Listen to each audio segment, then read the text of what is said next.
So tonight we're going to talk about business building tips, and I need to apologize up front. I had a slide presentation put together with my 15 tips, but I cannot get my PowerPoint to work tonight on my Mac. I blame it on it being a Mac and me not really knowing how to use it.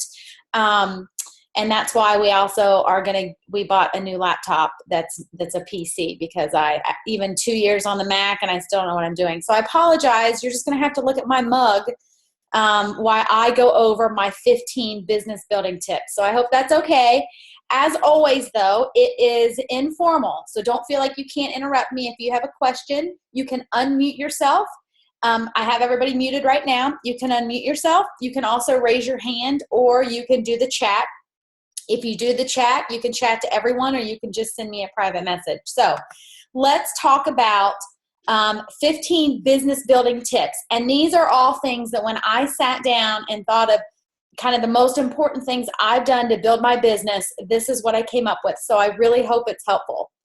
The very first one, one thing I want you to keep in mind, whether you have one ambassador under you or you have 100 ambassadors under you, all of these things are going to help you build your Plexus business. And you're a leader. You have 1 or 1,000, you're a leader, you have the team. So these are all great for all levels, no matter what your goal is with Plexus. The very first thing that came to mind was building your belief. Right? We're going to get into some concrete things that you can actually do, but none of those matter if you do not have belief. You have to have belief in the products. You get that a couple of different ways. You get that by taking them yourself. We want everyone to be a product of the product, right? That's how you're really going to be able to tell people how they work and how they're going to feel on them, and that belief, because you take them and you stand by them. But that's not the only way you get belief, because for me, I have never taken Boost. I can't. You guys know my story. I have a thyroid issue. I don't even want to kind of risk it, right? My husband's taken Boost, so I know what he said it made him feel like. But just because I haven't taken Boost and I've never taken Nerve, that's another one I've never taken, that doesn't mean I don't sell them and promote them, because I know how fantastic they are. So how do you get that belief? You get it in a couple of other ways. So that was my first tip. My second tip is do your own research. Do what you need to do to feel confident in the company and the products, okay? So for me, in the beginning, I did my own research on network marketing. I still was not very sure about this whole industry. Some of you may have come from a network marketing background. I did not. I thought it was a scam. I thought it was silly. So I didn't know anything about it. So do your own research into the company and the products. The good, the bad, and the ugly, right? So I wanted to see all of the bad reviews that were out there. So when somebody comes to me, I know what they're talking about. So that crazy Pink Betty, when you have somebody that tells you Plexus causes liver failure, or we have Hoodia, or we're banned in Australia, they've been on crazy Pink Betty's blog. If you've not been there yourself and you don't know anything about that, you're not going to know how to overcome those objections. And you're not going to be able to know how to change that person's perspective and let them know that information's wrong, right? I have, after doing all my own research, and I also did research into our own products, all the ingredients, like grapeseed extract is an antifungal. Well, why is an antifungal needed? Why, what about gut health? How does all of this stuff work? There isn't, after I did that, because, if you don't, if you form your own opinion around your own beliefs, then it won't matter what anybody says to you when you form that yourself, right? It's yours, you own it. There isn't anything anybody could say to me today to shake my belief in the company or the products. Absolutely not. Whatever you come with me at, I am coming right back at you 100 times harder. In the beginning, though, I wasn't like that. I mean, before I did a lot of that own research myself, I can remember when people came to me with Pink Betty's blog saying it causes liver failure. And I would be like, oh my gosh, okay, does it? Why would she say this, right? And I would have to scramble and figure out, okay, or ask my upline, what would you say? That's fine in the beginning. That's how we learn. But the sooner you can do your own research, then the quicker you're going to be able to come back when people say those things. Now I'd be like, oh yeah, that's crazy. I believed that too in the beginning until I realized that website's fake, or it's not fake. It's junk. It's not true. She's a competitor. So, you know, the more you do your own research, the more confident you're going to feel in, and the more belief you're going to have. You also get belief by reading the testimonies. That is something I did in the beginning all of the time. Now, I know we are in a little different time now with compliance. So if you're new to the call, I want to touch on compliance just for a little bit. When I first started, we could say candida, we could say diabetes, we could say fibromyalgia, we could say all of those medical terms. We also could show before and after pictures, okay? We cannot do that now, and it's not because Plexus is being mean or we're getting in trouble. It's because the FDA and the FTC have oversight over all network marketing companies, all supplement companies. Because we're not a pharmaceutical, the FDA will not allow us to make medical claims, even if they're true. So we can no longer say those things publicly. So nowadays, finding those testimonies are a little bit harder. They're still out there in the testimony groups, so you can find them. But that is one way to become a believer yourself, is to hear the testimonies of real people. This is why, and it's going to be one of my tips later on, but it's why getting to those opportunity meetings are so important. Hearing those testimonies. So I'm actually going to do a post on the team page either later this week, or I think maybe even over the weekend, just like a day of testimonies, where in our private team page, we can share our before and afters. We can share our testimonies with all of our health things because it's in a secret page. Because that helps build our belief. And the more testimonies you have heard and you've read, the easier it is going to be for you to talk to people. When you're talking to anybody, even if it's not about Plexus, and they mention something, then you know, like, oh, my friend Dylan had that same issue and she is better now. Or my friend Amy had that same issue. Or, you know, I heard this woman on YouTube and she had this illness and Plexus helped her. It's just going to make it easier to talk to people. That's also going to build your belief, right? And so when you're going to be sharing with other people, whenever you share Plexus with other people and you've built your belief around your own products, your own research, and hearing testimonies, they're going to know that you're all in. They're going to see your confidence, and they're going to believe it too, right? If you're not confident when you present Plexus to somebody, or you waffle, they're going to run away. And think just if it were reversed, right? If anybody tries to sell you something or share something with you or convince you of something, if they're wishy-washy or they waffle, you're like, this person doesn't really take it seriously.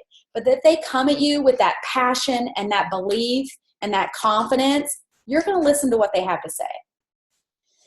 The fourth tip, and you hear this one a lot, especially when you're in a new ambassador, is post on Facebook, right? We hear that all of the time, post on Facebook. But it's not just as simple as just throwing up any post on Facebook. One, you have to be consistent. Especially when you're new, you have to post every single day. And that's because you're just starting to share your journey, and people are going to start paying attention. Right? Like now I am a year and a half into my journey. If I don't post Plexus one day, people know I'm still the crazy Plexus lady, right? They know, like, oh, well, she must, have forgotten. If you're brand new and you skip a day, then they're going to think, oh, I knew that stuff wasn't for real. I knew that stuff wasn't any good. It sounds silly, but you are building that story in the beginning, okay? You do not, though, want to just share anything when we say post on Facebook. One thing I did, you guys have heard me probably say, I built my whole business on Facebook. And here's how. I was very, very strategic. I didn't have a huge network. People think I had like 1,000 friends when I started Plexus. I did not. But I was active in a couple of groups on Facebook. One was a mommy group and the other was a vacation group. So I just was active on those groups just for fun. And then I was very strategic in how I did post about Plexus. So I would write a list every month of posts that I had seen that I knew I wanted to make. And then I also would look at my list of 40 contacts, and of that list, I would think, what posts do I need to make that I need to make sure these people see? So I remember one summer I had a bunch of friends doing CrossFit. So I was like, I need to do a lot of CrossFit posts and Plexus to make sure they see this. I was a new mom at the time. I had a lot of new mommy friends. So I was like, okay, I need to do some posts around Plexus and new moms. And I would write those down and I would plan it out, not to where I knew which post at what day at what time, but I just knew which posts I needed to make. And once I made it, then I kind of marked it off the list. So I was very strategic. And I looked at my friends list to see when they were most active on Facebook, right? So when we tell you to post on Facebook, it's a little bit more than just throwing up any post. You also don't want to share very often. When you click the share button, the Facebook algorithm looks at that differently than if it's your own status update. Now, certainly, sometimes it's like if I post something that is just very good and passionate and you want to share my post, take like a screenshot because you want people to see that I made it, that's okay. But you don't want to get into the habit of just clicking share. Even if I post a really good article, I've seen some people do this. If I post a really good article, you don't want to just click share. Because then it shows up in your friend's newsfeed that you shared something from Amy McWelch. Well, guess what? Your friends don't know me. They don't care what I'm posting about. They don't know that I'm a Sapphire ambassador. They don't know that I'm all about gut health. They could care less who I am, right? But if you copy the link and you paste it, then they're going to be more likely to pay attention, okay? So, and the other thing, we talked about this on the training the other night, don't copy and paste. Just make it your own. It's okay because let's face it, there are some fantastic posts out there. The one I posted the other night of me in my bathing suit, my before picture, I copied that from somebody, not word for word, but the idea of it. Somebody else on Facebook put up, it was Erin Bush. She's an Emerald ambassador. A couple weeks ago, she posted her before picture and said, I want to thank this woman. And then she went into why she wanted to thank herself from 2 years ago. And I'm like, man, that is a good post. I am remembering that. I'm going to do that. So I waited like 3 weeks. And then I did it myself with my own before picture. And I said, I want to thank this woman. But everything else I said was not what she said, right? I wrote it myself. So I've seen, not on our team, but I saw someone who, she actually lives in my hometown, but she's on another Plexus team. I saw her 3 times this week.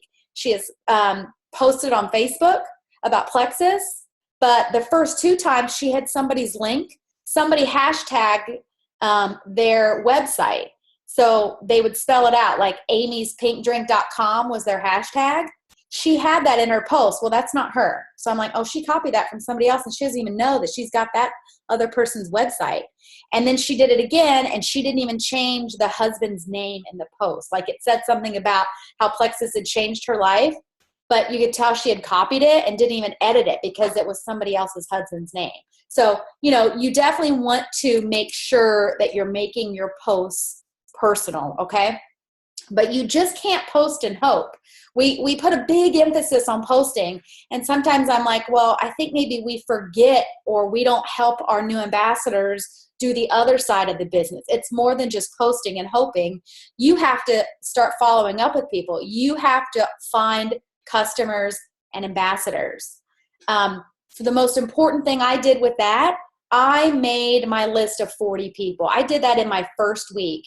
If you get on our team page in the files section, so if you're on your computer, you can literally click files. If you're on your phone and you're on the Pink Rockstars page in the Facebook app, you can click more. And then that opens everything in our group and we have a file section. One of those files is Eric Warre's Ultimate Memory Jogger. Okay, if you've not made your list or if it's been a while since you've updated it, get out that file. Or you can Google it. I'm sure it's on the internet. Eric Warre's Ultimate Memory Jogger. I use that and I made my list of 40 people. And then it really got me thinking around, one, how to target my posts, right? So use your post to your advantage. You may not necessarily want to reach out to that person. I did this several times, but I targeted my posts around things that I knew they would see and that I knew they were complaining about or interested in. So you just can't post and hope. You need to actively be working that list, adding customers, adding ambassadors, and don't prejudge anybody. Okay, when you're writing names on that list or when you're reaching out, do not assume that they can't afford Plexus. That's a big one. We do that a lot. I've been guilty of it. We project like, oh, they're not going to be interested. They're already healthy, or they can't afford it, or, they have like 2 jobs and, they're complaining all the time how they don't have any money. They can't afford Plexus. Those are the people that need Plexus. So don't prejudge anybody, okay?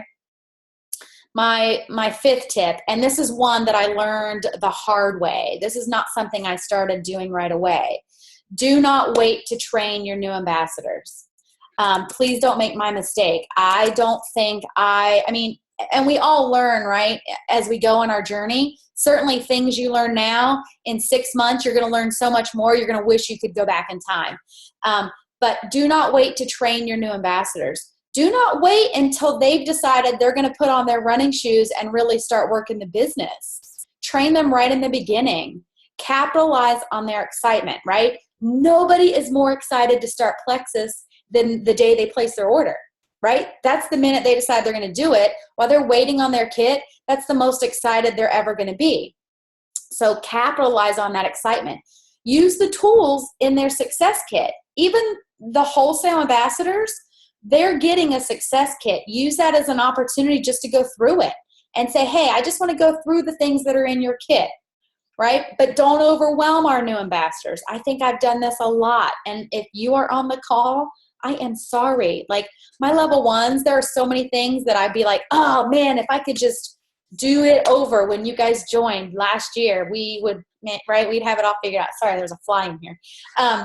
Do just 5 things. Keep it simple. Because, right, and even my new ambassadors now, I don't feel like I have figured out this great system yet for getting our newbies on, because there's so much we can overwhelm them.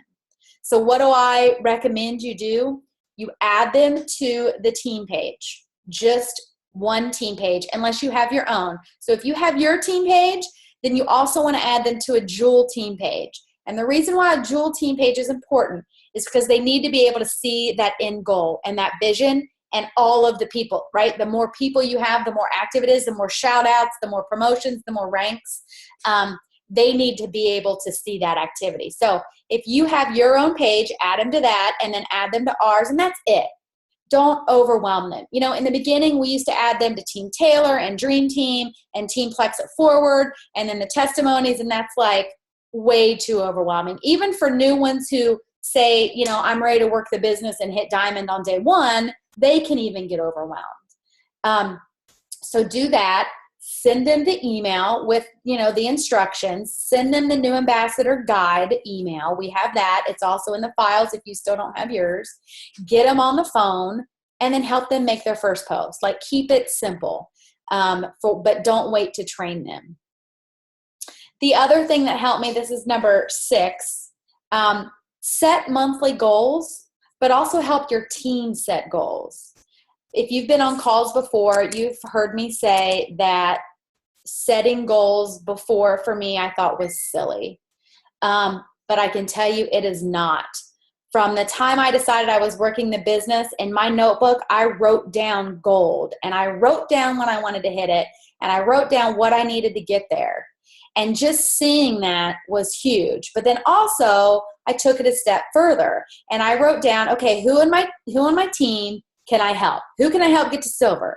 Who can I help make their first post? And I wrote that down. Just seeing it and having it every month keeps you accountable. So at the beginning of each month, write down your goals, but then also reach out to your team. Here's the other thing, guys. If you don't know your team's goals, then you're not going to know how to serve them. And I've learned that too with some people. Like, if I am pushing to get them to gold, but they really only wanted to hit silver, well, then that's not helping them. And I'm wasting my time pushing them to gold when really they just wanted to hit silver to get their stuff for free. And that's okay. I mean, yes, I would love it if everybody wanted to be at the top of the company and be a diamond, but you have to meet your team where they're at. That doesn't mean you can't push them and help motivate them, but if they really only are here for a certain thing, you just need to know that, so you know how best to serve them. You also, though, cannot get to the ranks without your team, especially, really once past senior gold. You can't get to the top without your team. You have to have your team. So the earlier you learn to duplicate what you're doing and bring that excitement, the better your team's going to be. And that's sometimes hard to figure out, right? Like figuring out how to duplicate, and all of a sudden you have a team, and maybe you've never had a team of people under you before. Maybe you've never been a leader before. So the sooner you can learn to do that and bring that excitement to your team, even find a couple people on your team who want to really work this business with you and lock arms with them. And you guys do it and brainstorm and figure it out together. But one thing you can't you cannot assume that your team knows what you do. I think I've done this a couple times. Like, you can't assume just because maybe you've always done it, or maybe you were a self-starter and you just hit to silver and you got to silver, you knew how to do it, you posted, you reached out to people. You can't assume that everyone knows that. So you got to figure out the way to show them. Like, you have to show them exactly what you're doing. And sometimes that's hard. Sometimes that's hard for people to actually, like, well, I know what I'm doing, but I don't know how to tell you what I'm doing, right? So the sooner you can figure out how to, be transparent and really show your team what you're doing, what you're saying, it's just going to benefit you more. Help your team members promote. The minute I switched my focus from my own rank to my team ranks was the minute I started ranking very quickly. Take the focus off of you and put it on your team.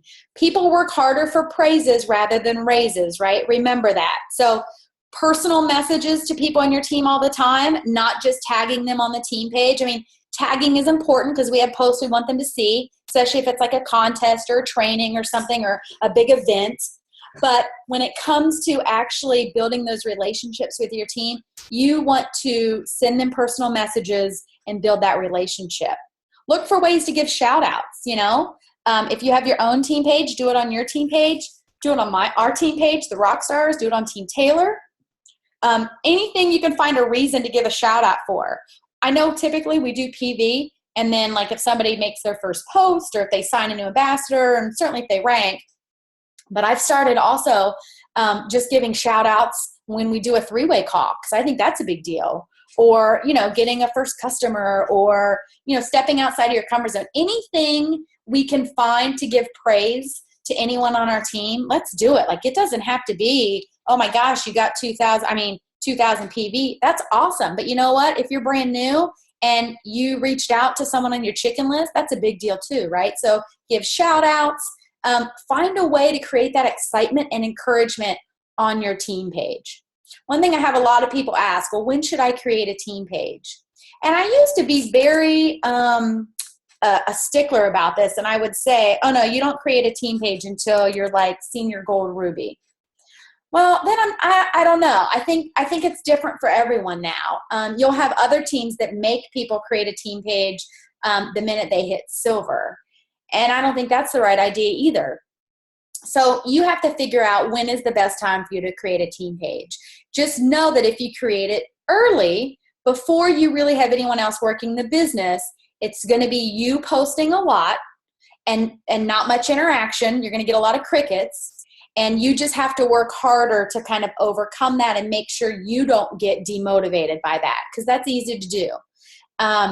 And it's not through any fault of your own. It's just when you have a small team, you're just going to have less activity on your team page. That's just, like how it works with the law of numbers. The less people are going to comment. So that's just something to keep in mind. I don't think there's any magic time to create a team page.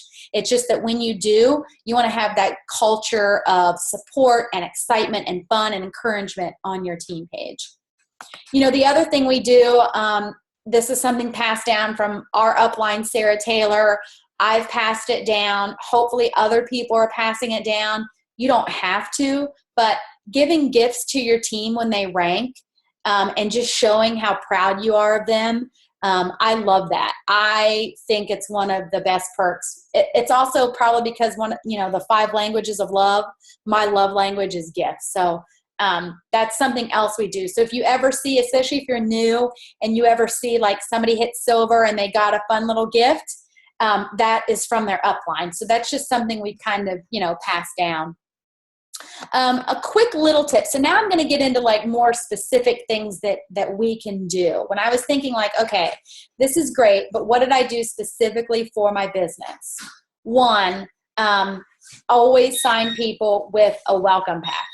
Always sign people with a welcome pack. And granted, you're going to have people that for whatever reason aren't, or people who start to work their business. But as a rule, you want to always sign somebody with a welcome pack. It just is better for us, and it's better for the consumer, right? It's cheaper than buying wholesale. Plus, they get the success kit. And that has gotten many people off the fence for the business, just seeing that success kit and looking over that awesome pamphlet about the opportunity and all the ways we get paid. So you always want them to sign with a welcome pack. That also builds a good foundation for your business. You want to build for your business a strong foundation of people. We don't want to be like signing without welcome packs to get points. We don't want to be, signing these people up. The welcome pack gets them their best start, and that's going to give you the best foundation for your business. The other thing you want to do and have as a practice, and this is just one step for me at sign up, is have everyone turn their AQ on when they sign up. It's just one step in the process. And I tell them they can turn it off later, the auto ship, because they can. They control the auto ship 100%. But by having them turn it on at sign up, that is just a good kind of standard of practice for building your business. It's going to ensure that, you guys know how important it is in your first 90 days, you don't skip a day, especially if you hit die off. It's just going to ensure that. And it's just a good business practice. Then for you, you're going to be able to see too, when people do have their auto ship on, you're going to be able to do better projections for your team and your goals. So that is kind of one tip, is have everyone. I remember, in the beginning, I would project onto my new ambassadors that they wouldn't want an auto ship. So then I would like over explain what the backup order was. And then that would really freak them out. And they're like, no, I don't want it on ever, ever, ever. And I'm like, oh crap, I just made that way worse than it had to be, right? So making it a step at sign up, telling them it's the auto ship option. Nothing happens their first month. In their second month, we can turn it off if they want to, kind of a thing. The next thing I thought of is, for your team, especially when you get your first level 2, that means you're growing deep. You want to reach down deep. Unless you have a rock star who just comes in and they are running their team and they know everything to do, you want to treat everyone on your team as your level 1. Now, I know there are other people at the top of the company that you may have seen some videos on, and they don't do that. They only deal with their level 1s. I just don't think that is a good business practice. I don't think it's good relationship building. I think you should treat everyone on your team as your level 1. Now, that doesn't mean you don't duplicate, because, you get to the point where you're so big, you can't do everything for everyone on your team. We have to duplicate, right? You can't send the welcome email to 2,000 people. That's not what I mean. But I mean, treat everyone on your team as your level 1. Help them out. Make sure they get started the right way. Especially if they signed under a new ambassador, don't assume that new ambassador knows yet those 5 things to do to get them started, right? Don't assume they know to add them to all the team pages, or to, get them on a 3-way, or just don't make those assumptions. So it's okay to welcome them to your team. That's one thing you guys might not know. I do that with everyone who joins, every level. I do it at the middle of the month and the end of the month, just so I'm not sending a ton of emails at once. I send a welcome email to everyone on the team, just introducing myself as their upline. And I say, like, I know Stacy's your sponsor and she is awesome, but I just want you to know that I am your Sapphire upline.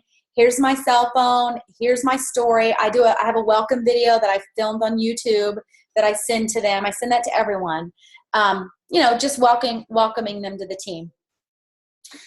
My 10th tip on what I did personally to help build my business. I was always learning and showing up.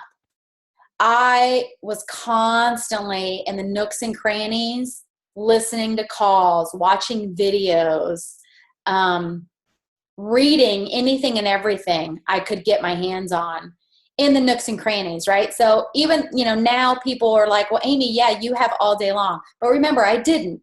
Up until I was Ruby, Senior Ruby, I was full-time, over probably more like 50 hours a week, plus the commute you've heard me complain about, plus having a baby at home.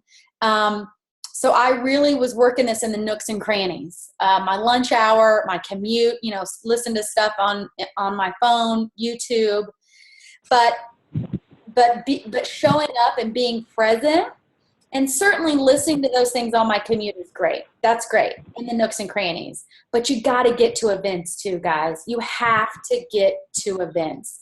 Nothing. When I tell people this, they're like, that doesn't even make sense, but it does. The one thing that's probably built my business the most is going to opportunity meetings.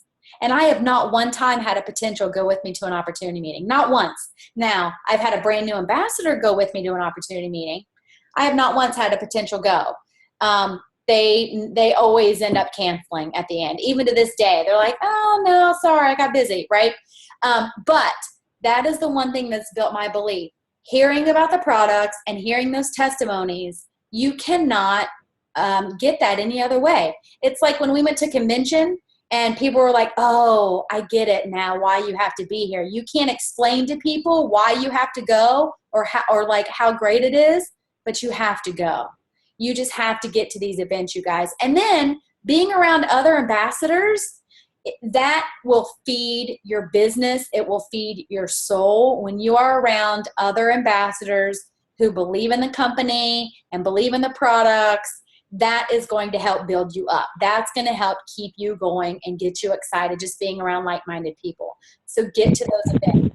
And maybe there's not an opportunity meeting near you. An event doesn't have to be a huge deal. It can be you and 5 people coming over to your house, having dinner or having a girls' night or having your team go out to lunch or hosting a Blitz Day with 3 people. I mean, they don't have to be huge events all of the time, but certainly get to those opportunity meetings. I never missed an opportunity meeting. Now, I know life is hectic, especially you guys have kids in sports, and certainly Adelaide's not in sports yet, so I could drag her with me everywhere. But you just have to decide, what's important. I'm not saying like your family is always first, but there were certainly times where I would drag Steve and Adelaide with me because I just needed to be at this opportunity meeting. I just couldn't miss it. And so Steve and Adelaide would go with me. Or there were definitely times where I knew I needed to be on the call live to listen to it and not the recorded one, and I missed bath time. Now, those are the sacrifices I chose to make. Those are not the same sacrifices you have to make. But I'm just saying, that was what I had decided to do when I knew I needed to be at these things. Number 11, though, is activity.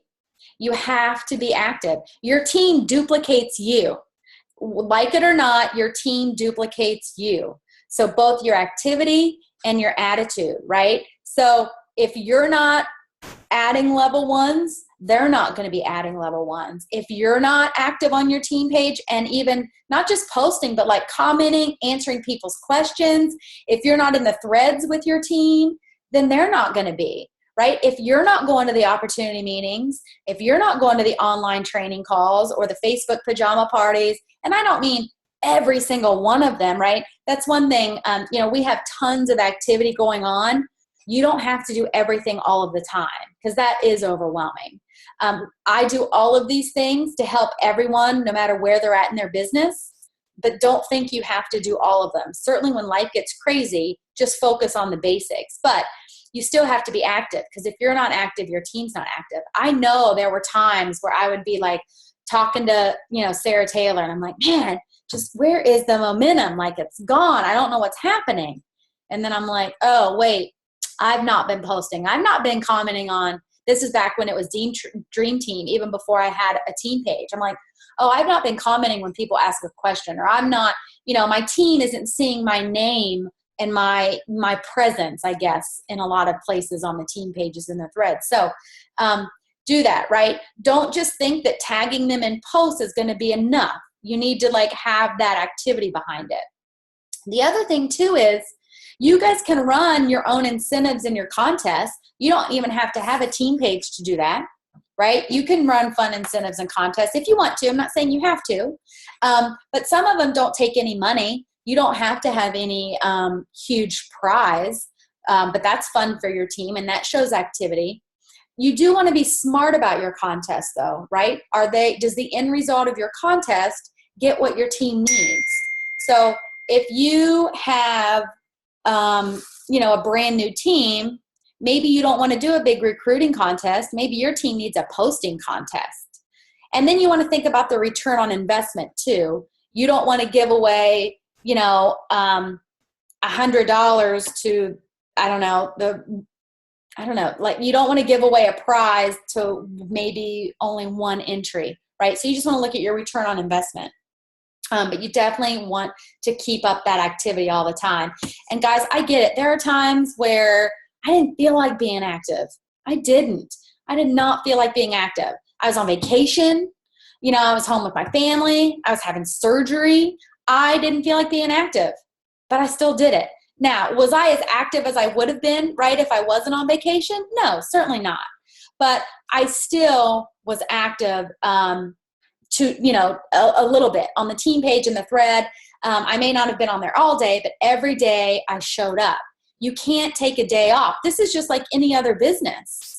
Just because we're doing it in the nooks and crannies, we can't take, weeks and times off, like weeks off. We couldn't do that in our regular job. I mean, even in my old job, I got 5 weeks of vacation, and then I had something crazy like 31 days off that weren't vacation time, right? So they were super generous. I used to tell people the best thing about working there is that I was never there because they gave us so much time off. But I still never could have taken 3 weeks in a row, right? Or I couldn't have taken. So you still have to show up every day. And that's what I did. I remember when I told Steve that I was going to work this as a business, like I had made that commitment and I told him I was going to give it a year. I decided I was going to show up every day. Every day may not have been my best day. I may have showed up and it had been a crappy day, but I showed up every single day. You always want to be adding to your level ones. And I know this is hard because sometimes we feel like we get in a rut, but you've got to constantly be adding to your level ones, no matter what your rank is, no matter how big your team is. Because one, you want to grow wide. You want to grow as wide as you can. That's going to give you a strong foundation for your team. And you never know what's going to happen. If you grow deep and you have a success line that goes inactive and you lose that whole leg, but they're your only leg, then your business is going to be in trouble. But if you're growing wide and you happen to lose a leg, then maybe that's okay. I mean, it's not the best case, obviously. We don't want to lose anything. But if you're growing wide, you have that stability. And that's so important. But the other thing is that activity. If you're not adding level ones, then how can you expect your team to keep recruiting and going through those things if you're not doing it? And I know that gets harder, especially I had a real struggle as my team was growing and we were getting bigger. I wanted to spend all of my time pouring into you guys. That's what fills my cup, is filling your cup. I love doing this stuff and being with you guys on the team page and the trainings and all of that. But man, there are times where I have forgotten to work my business. I have forgotten to, I'm talking for weeks at a time, forgotten and just not done any of my own reaching out to my follow-ups, my potentials, and there were a couple months where I didn't add anybody. And then I'm like, oh man, this isn't good. So it is a hard balance. You may have to find it, or maybe it's not hard. Maybe it was just hard for me, wanting to really help your team, but then for getting kind of your own. Because really, you want to be the strongest person on your team. You want to be the one that's showing up every day, doing that activity, and adding to your business. So the goal, obviously, you hear us say it all the time, you want to add 3 new level 1s each month to your business. That should be the minimum goal.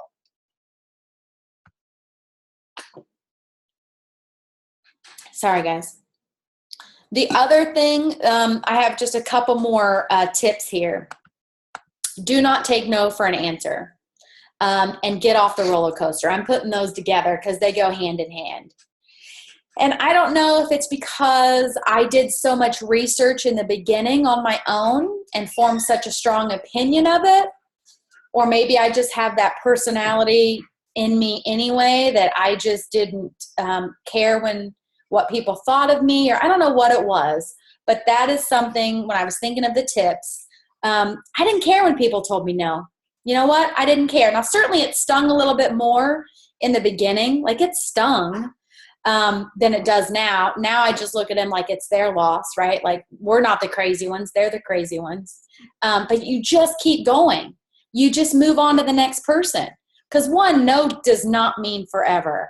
Especially now, a year and a half in, I could not tell you guys how many people have quit and come back, how many people have been mean and very skeptical about it. They've come and they've now come back and they've wanted to try it. I have had people who have tried the 7-day challenge and said they hated it, who now 6 months later have come back and are loving the triplex and won't go without it. I have people who have returned their products and gotten a refund, and then a year later they've come back and they're almost senior gold. So you cannot care about the word no. You have to get over it. You also you can't care about when people quit, those white lines. Like I know we have talked about, you have to care to the point where you need to know why they turned it off. You need to know why they're quitting the products. You need to try to troubleshoot with them. You need to try to bring them back. But once they're gone, they're gone. Bless and release, and don't let it get your business down. If you have 6 people in 1 month quit, that's okay, right? That's okay. Get off the roller coaster. Don't let it affect your business, okay? Don't let it affect your business, because that is when you will start to backslide or get discouraged. You keep going. In fact, you want to go for no, right? That's what we want to do, because we're planting those seeds. So the sooner you can get over no, or just, do it afraid, the better. And whatever that's going to take, whether it's going to take building your belief in the products or the company or doing your own research, do not take no for an answer. Because really, when it comes down to success in this industry, it is a numbers game. Now, I know we are all in this to help people. That's why I did Plexus. I was not looking for a network marketing company. I did not want anything to do with a network marketing company. That's not why I got into this. I believe in these products. I know they can help people, but it's still a numbers game. The more people you contact, the more people you're going to get to join and order from you. So if you are not out there planting those seeds, then you're not going to get those, you're not going to have a very big garden, right? You're not going to have many things growing if you're not constantly planting those seeds. The last 2, and then I think we had a couple questions here. Self-development. This was big. This was a big one for me when I was thinking, okay, what else has helped in my business? So when you're stuck, and I posted a video yesterday, I think Jill Renfro did a great thing about stuck, how she hates the word. If you've not seen it, search the team page for Jill Renfro stuck, and her video will come up. But I say when you're stuck, you're there for a reason. We've all been stuck. We've all gotten stuck in our business, whether you had 6 people turn off their AQ this week, whether you had a gold ambassador quit and decide they're not working the business anymore. All of those things are things that could get us discouraged and get us stuck. But when you're stuck, you're there for a reason, right? So you have to get off the roller coaster. So don't let it take you into the valley of despair. That is a very, very hard place to get out of when you're in the valley of despair. But you get stuck for a reason. So what is it? Why are you there? And I would tell you, when I've gotten stuck, the first thing I thought was I look at my success line, the team. Well, don't do that. It's not your team's fault, right? And it's not your upline's fault. It's you. Look into yourself. So what are you doing if you're stuck right now or you feel stuck? I don't think anybody is stuck, but if you feel stuck, what are you doing that you shouldn't be? Or what are you not doing that you should be? And when you really, really ask yourself those questions, we know. When I would get stuck and I would really look inward, I knew what I wasn't doing. I either just at the time didn't want to put forth the effort, or I knew it was my fault and I didn't want to confront it. Like I did not want to admit it to myself that I wasn't doing as good as I could, or that I knew I was kind of slacking. We know what the answer is. So, self-development is huge, whatever that is for you. For me, it was becoming a leader. I'd been a leader in my other jobs just about my whole professional career in higher education. Like my second promotion was in a management position. So I've always been a leader by default, by title. And I always thought I knew what a leader was, right? Well, it's different when you're in the workplace because the people under you, you're their boss. They have to do what you say. It's different. So for me, becoming a leader and helping build leaders, that was big. And I'm still learning. I certainly have not gotten that figured out. But, we can have all of the tools in the toolbox. But if you don't think you can do it or you're not ready to do it, then it doesn't matter if you have all the tools in the toolbox. So do not think that self-development is just not that important. You see us all the time talking about reading books, GoPro, Rock Your Network Marketing, but also the one like, what's the one about your brain? Someone just tagged me in a post about it. I'm sorry. It's a good one. Switch on Your Brain. That's a fantastic one. Don't underestimate those. Don't think that those won't help you in your business. Those are going to be huge for you in your business. And then my very, very last tip, and this is a lesson learned, and I hope you guys, take this lesson and don't learn it yourself. Contact the people on your chicken list. Do it, do it, do it. I heard my upline tell me to do it because they lost their, diamond in the rough to somebody else because they didn't contact them and I didn't listen to them. So hopefully you guys won't be like me. Contact people on your chicken list. Do it, because if not, I promise you this opportunity is that good and these products are that good that eventually they're going to hear about it and they're either going to be someone else's customer or they're going to be someone else's rock star. And you want them to hear it from you first, even if they tell you no, which they probably will. I have people on my chicken list that are like personal trainers and fitness coaches. And you got to reach out to your chicken list because they will surprise you. They will end up joining the company and you do not want to lose them. Or they'll join the company and they'll end up being like your level 4 instead of your level 1. So reach out to your chicken list. Don't say, oh, I'll do it, the next time I see her, or I'll do it, after the holidays, money's tight, or after vacation in the summer, once kids get back to school. Do it now. Don't wait. Don't wait on your chicken list. So, guys, those are my tips. I'm sorry I couldn't get my PowerPoint to load on this Mac. I'm going to be selling this Mac if anybody is going to want it. It's brand new. I just have